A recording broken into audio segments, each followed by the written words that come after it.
Aujourd'hui, je vais vous parler du dernier tome de la série Dark Vador de 2017.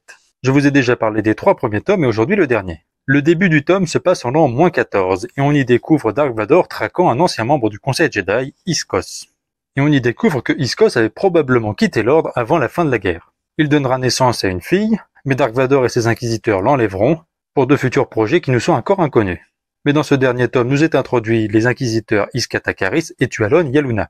Iskat était la 13e sœur, et Tualon a toujours un grade inconnu. Et la suite les concernera un peu plus, ces deux-là se connaissaient pendant la guerre des clones et commenceront à avoir une petite histoire d'amour. Sauf que Vador et l'amour, ça plaît pas, et il les traquera en plein milieu de Coruscant. Cette traque mènera même à la mort une sénatrice du Sénat, ce que Dark Vador se fit beaucoup reprocher par l'empereur. L'empereur délocalisera l'Inquisitorius qui se trouvait sur Coruscant, et le déplacera sur Noor, une planète voisine de Mustafar. Et c'est d'ailleurs dans cette bande dessinée qu'on apprend comment Dark Vador a construit sa forteresse sur Mustafar, celle qui est visible dans Rogue One. Palpatine proposa d'offrir une planète à Dark Vador, il pensa de suite à Tatooine, une planète sur laquelle Dark Sidious considérait que Vador serait libre de faire ce qu'il veut, et Dark Vador préféra choisir Mustafar. Et Dark Sidious dans le même temps lui donna un nouveau vaisseau, un vaisseau ayant appartenu à Padmé Amidala. Et il lui confiera un masque de Sith, le masque de Dark Momin, qu'il avait récupéré dans la cache secrète de Jocastanu après son combat. Dark Vador comprit bien vite que ce masque enfermait l'esprit d'un seigneur Sith, celui de Dark Momin.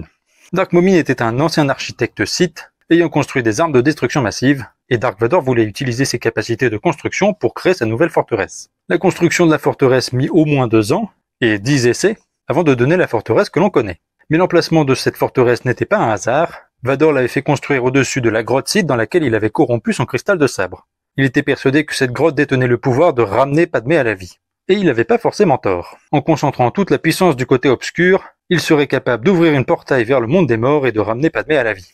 Mais tant d'obscurité perturba toute la faune aux alentours, et les Mustafariens attaquèrent régulièrement la forteresse, alors qu'elle était encore en construction, retardant les plans de Dark Vador. Dark Momin prit le contrôle d'un corps d'un Mustafarien et se rendit dans la grotte. Il entra dans le monde des morts et ramena son propre corps à la vie, son esprit étant lui présent dans le casque. Il était à présent de retour et prêt à tuer Dark Vador et reprendre sa place en tant que seigneur noir des Sith. Donc c'est super intéressant de voir que Dark Vador a affronté un autre seigneur Sith. Mais bien sûr, Dark Vador finira par le vaincre, et le casque terminera dans les archives de Dark Sidious, et sera retrouvé par Lando Calrissian plus tard. Mais en attendant, Dark Vador pouvait accéder au monde des morts et ramener Padmé à la vie, mais pour une raison inconnue, ça n'a pas marché. Comme je l'ai dit dans cette série de vidéos, cette série de BD nous donne un véritable but à Dark Vador, et un grand sens à la trilogie originale. Dark Vador avait pour but ultime de ramener sa femme à la vie, et lorsqu'il apprendra qu'il avait un fils, il ne pouvait se résoudre à le tuer.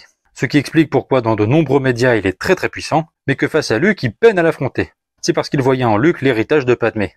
C'est la meilleure série de comics canon qui existe, à mes yeux en tout cas. Et si cette vidéo vous a plu, n'hésitez pas à vous abonner à ma chaîne YouTube Curlon et que la force soit avec vous.